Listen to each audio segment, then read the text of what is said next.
Good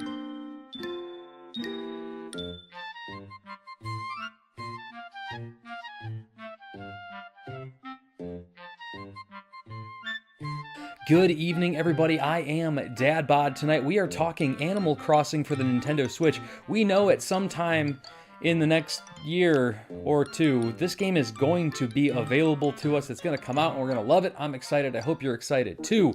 But this little mini-series is all about what I am hoping to see, what I think will happen, and just some overall reckless speculation.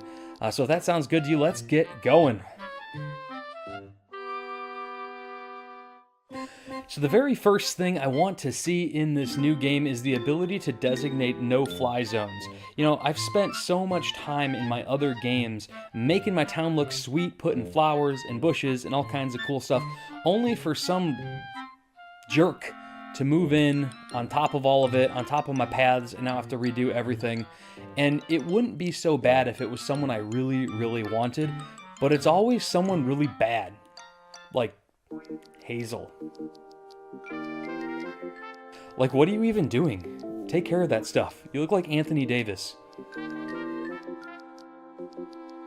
So I think that the way that they could do this and make it easy for everyone to use is just set it up on a grid, your entire map, and just designate zones. Residential zones, hopefully business zones, and recreational zones. That way you don't have anyone moving into areas that you just don't want them to move in.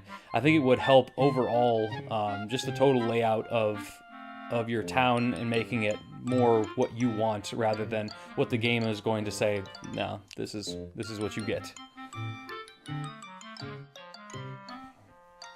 Now, the next thing I really want to see in the next Animal Crossing game is a much bigger map to play on. In the original games, it wasn't too bad, but I mean, if it was 10 times bigger, I would not complain one bit. There's tons of stuff to do already, but just the added exploration that you would have to do on a daily basis, and the amount of decorating you would have to do, and the amount of money it would cost you. I found near the end of when I was playing the last game, New Leaf, I just had an abundance of money, and that kind of leads me into what I want to talk about next. The next thing I really want to see is just more really high-end items, high dollar upgrades, things that you really have to go all out for. At the end of my playtime of New Leaf, I had millions and millions and millions of bells, including I think a room just filled with royal crowns because I just wanted to be a jerk. But I think that it would be really neat as you've gotten better, work the stock market, sell your items, to be able to do something with that money, whether it's building more houses, building a much bigger house. I would like to see them really expand into what we can do with money. So another thing I'd really like to see is use of the Amiibos and the Amiibo Cards. I literally have stacks of these Amiibo Cards just sitting around, not doing anything, and I'd love to put them to use. Even if it was once every season, 4 times a year, to be able to drop an Amiibo card and invite one of those villagers to my town permanently, that would be worth it to me, because these things are literally just sitting around.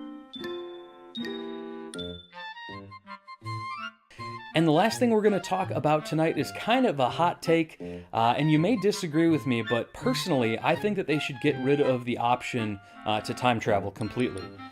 Now that we're all connected to the internet, it should be really easy to validate the time and location, and we can just not do that. There's so many people who've just kind of taken the fun out of it by time traveling.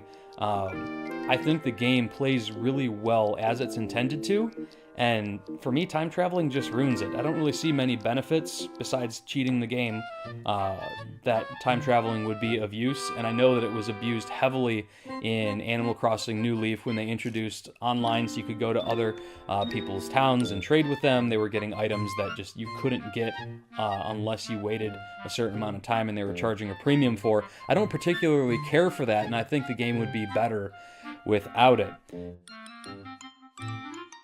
And that concludes this episode of What I Want to See when Animal Crossing Switch comes out in the next 3 to 5 years. I hope you enjoyed. If you have any suggestions of your own, pop them in the comments below. I'd love to see what you have, and if it's cool enough, I will read them out on the next episode. Maybe give you a little bit of a shout out. Anytime we have new Animal Crossing news, you'll see it here on this channel, as well as a ton of other content when the game does come out. I plan on doing a lot of fun stuff with that, so if that sounds good to you, hit that subscribe button, hit me up, and yeah, see you next time. Have a good night.